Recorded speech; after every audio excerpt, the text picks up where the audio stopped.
Voici encore un exemple sur les voies binomiales. Donc ici, on vous dit que la probabilité qu'un tireur atteigne une cible est de 1 chance sur 4. En supposant qu'il va tirer 7 fois, quelle est la probabilité qu'il atteigne la cible au moins 2 fois? Ça, c'est la première question. Deuxième question, combien de fois doit-il tirer pour que la probabilité d'atteindre la cible au moins une fois soit supérieure ou égale à 2 tiers? Ici, les questions sont fondamentalement différentes, mais on va déjà décortiquer un petit peu le problème. Donc, grand X, notre variable aléatoire, c'est atteindre la cible.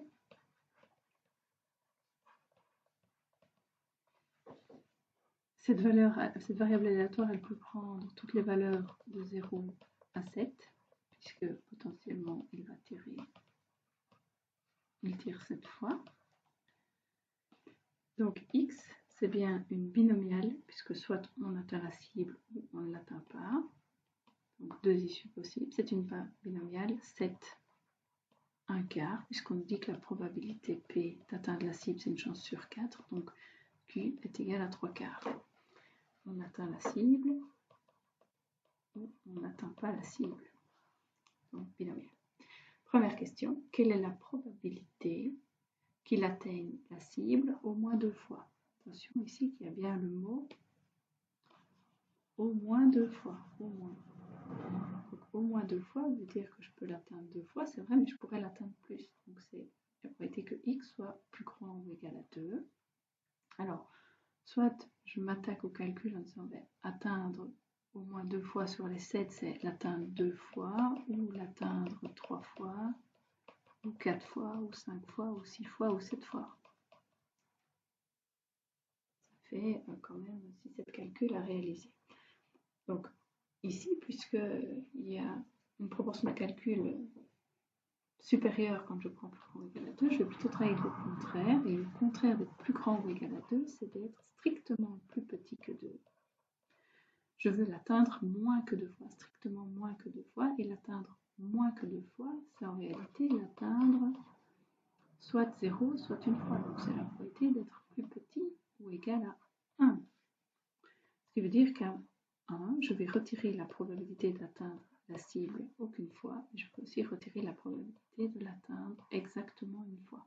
Parce qu'en fait, ici, il y a une étape, vous la mettez ou pas, ça ne change pas grand-chose. Entre parenthèses, la probabilité d'atteindre une fois ou moins la cible, c'est bien la probabilité de l'atteindre 0 fois, ou en plus la probabilité de l'atteindre une fois, mais le moins qui est devant la parenthèse va de toute façon devoir se distribuer. Donc on a 1 moins p de x égale 0, moins p de x égale 1. Ça c'est le plus court qu'on puisse faire ici. Et donc la probabilité de l'atteindre 0 fois, c'est une combinaison de 0 parmi 7 tirs. 1 quart exposant 0 puisque je ne veux jamais l'atteindre. Par contre, 3 quarts, je vais devoir l'élever à l'exposant 7 puisque je vais rater la cible 7 fois. Moins la probabilité de l'atteindre une fois, donc c'est une combinaison de 1 tir parmi 7. Ça peut être atteindre au premier tir, au deuxième, au troisième, au quatrième, cinquième, sixième ou septième tir. Donc une combinaison de 1 parmi 7. De 1 quart exposant 1 fois 3 quarts exposant 6. Vous rentrez tout ça à la calculatrice et ça vous donne une probabilité de 0,555, soit 55,5% de chance d'atteindre la cible au moins 2 fois sur les 7 lancers. Alors la deuxième question est un petit peu plus torsiveuse, on va dire, puisque là on vous demande combien de fois est-ce qu'on doit tirer pour que la probabilité, cette fois-ci, d'atteindre la cible au moins une fois soit supérieure ou égale à 2 tiers. Donc en langage mathématique, je veux trouver la probabilité que x soit plus grand ou égal à 1. Je veux atteindre la cible au moins une fois. Et je veux que cette probabilité soit plus grande ou égale à 2 tiers. Et la question c'est mais que vaut n? Bon, on va déjà transformer avec tout ce qu'on a vu jusqu'à présent cette probabilité que x soit plus grand ou égal à 1. Être plus grand ou égal à 1, de nouveau sur 7 lancers, ça veut dire faire 7 calculs, ce qui est un petit peu long, donc on va travailler plutôt avec le contraire. Le contraire d'être plus grand ou égal à 1, c'est le contraire d'être strictement plus petit que 1. Mais être strictement plus petit que 1, comme ici on parle d'un nombre de lancers, finalement, ça revient au même que de dire que c'est la probabilité de ne jamais atteindre la cible. si je transforme ça avec la formule de la loi binomiale, en réalité, j'ai 1 moins une combinaison de 0 lancé parmi 7 fois 1 quart exposant 0 fois 3 quarts exposant 7. Donc je veux prendre tout le contraire de rater la cible 7 fois. Pardon, justement, on ne sait pas. On ne sait pas combien de fois, puisque c'est la question, on ne sait pas combien de fois on va tirer, mais en tout cas, on veut que cette probabilité, ce calcul, soit grand ou égal à 2 tiers. Bon, il y a déjà des choses qui peuvent se simplifier là-dedans. Le 1 quart exposant 0, ça fait 1. Un C0 parmi n'importe quoi, donc aller choisir 0 élément parmi n, ben, il n'y a qu'une possibilité, c'est de ne rien prendre. Donc en fait, le calcul se résume à 1 moins 3 quarts exposant n est égal à, ou plus grand ou égal à 2 tiers.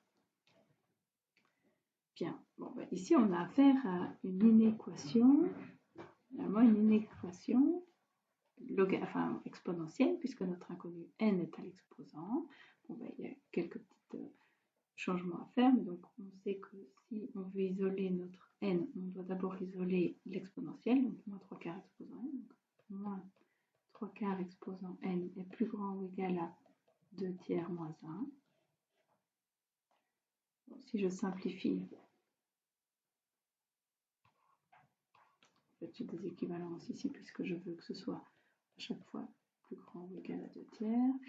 Et donc l'équivalence ici, elle devient 3 quarts exposant n qui doit être plus petit ou égal à 2 tiers moins 1, donc moins 1 tiers. Je change le signe puisque j'ai un négatif de part et d'autre de mon inéquation, donc je change le signe de cette manière. Et alors, dernière étape, je dois aller chercher l'exposant n. Donc c'est une exponentielle 3 quarts exposant n, je dois appliquer le logarithme en base 3 quarts. Donc j'applique le logarithme en base 3 quarts à 3 quarts exposant n. Je le fais à gauche, mais je dois aussi le faire à droite. Alors j'ai été un petit peu vite parce qu'ici il y avait un moins devant le 3 quarts exposant n.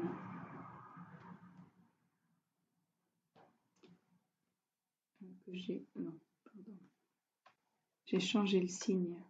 Je devais enlever le moins de 2 tiers moins 1. Donc on a bien 3 quarts exposant n plus petit ou égal à 1 tiers. Donc là, comme ça c'est correct. Donc à gauche, j'applique le logarithme en base 3 quarts à 3 quarts exposant n. J'applique également le logarithme en base 3 quarts à 1 tiers. Alors seulement, si on se souvient des logarithmes, le logarithme en base 3 quarts, c'est un logarithme avec une base comprise entre 0 et 1, donc c'est une fonction qui est décroissante.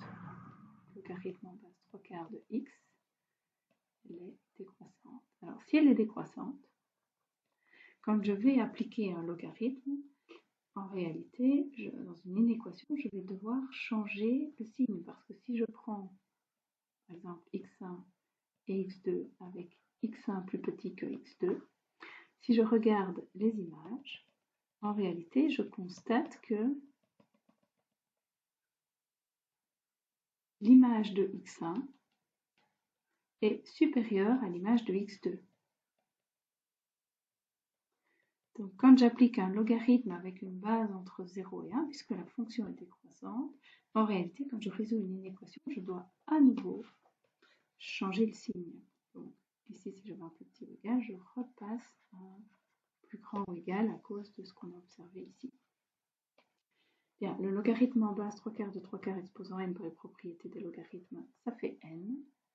Et à droite, si vous calculez le logarithme en base 3 quarts de 1 tiers, ça fait 3,8188, etc.